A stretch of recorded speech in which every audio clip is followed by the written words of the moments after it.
Welcome to yet another episode in the Amiga CD32 review project.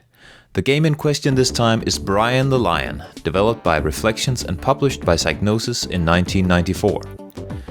I have to say that I was somewhat excited going into this review. I mean, this game was created by the developers of the famous Shadow of the Beast games, which are widely known to be excruciatingly beautiful but unplayable games, so I didn't really know what to expect. In Brian the Lion, you play as the eponymous Brian, the king of the jungle. The game itself offers no backstory, but by reading the manual, you find out that Brian's position as king is being threatened by Giza, a dragon who has kidnapped Brian's best friend, Chris the Crystal. Giza kidnaps Chris in order to use his prismatic powers to 1. Make himself more beautiful, because he's quite hideous, and 2. To hypnotize all the jungle creatures and crown himself king of the beasts. This won't do, of course, so you set out to defeat Giza and his horde of brainwashed followers. The good news is that Brian the Lion is more playable than the Shadow of the Beast games. The bad news is that it's actually only slightly more playable. That's how I felt about the game after playing it for half an hour, and I almost put down the controller at that point. But, like when I was playing Beavers on the CD32 a while ago, I stuck with it and gave it some more time, and I ended up appreciating my time with Brian. Sure, the platforming could have been a little more tight. Sure, the damn coconuts are incredibly annoying, and you have to move forward very, very slowly in this jungle, otherwise you'll get a coconut in your head. But the game has some charm. The graphics are cute and enjoyable, and once you get a hang of it, the platforming is alright as well. There are a few too many leaps of faith though, a thing I really hate in platform games, but not enough to ruin the game completely.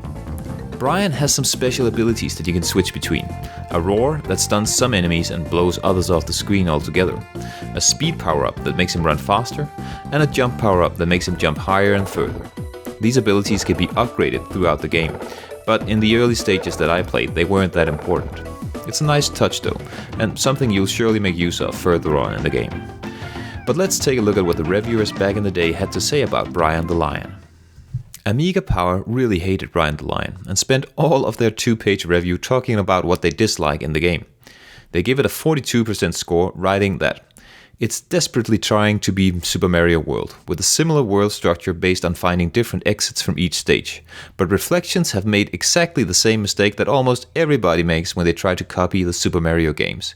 They spot the cute graphics, they spot the hidden worlds, they spot the basic game structure, they spot the bouncy music, but what they all somehow manage to miss is the painstaking perfection of, hold on to your hats, the gameplay.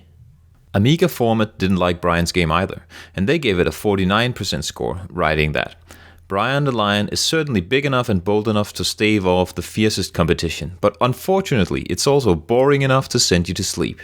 Not everyone hated Brian though, as the one gave the game an 82% score. But reading the review, it seemed that they didn't really like the game after all. They liked the graphics and they liked the sound and they liked the overall idea of having this platformer, but I don't think they liked the game. Just listen to this. This is the ending of their review. I'd be lying if I said that I hadn't deliberated long and hard over my overall mark for Brian the Lion, because at the end of the day, for all the good points in the game, there's still something missing. It's quite obvious that a hell of a lot of time and thought has gone into Brian the Lion, and it's without a doubt a very good platform game. It just lacks that certain something. I wouldn't say that I hated Brian the Lion, but I wouldn't say that I loved it either. If I didn't have any other games for my CD32, I'd play it, and probably learn to enjoy it, but I can't award it a very high score. The gameplay just isn't fully there, and for me, gameplay is king, so I can't give this game more than 2 out of 5.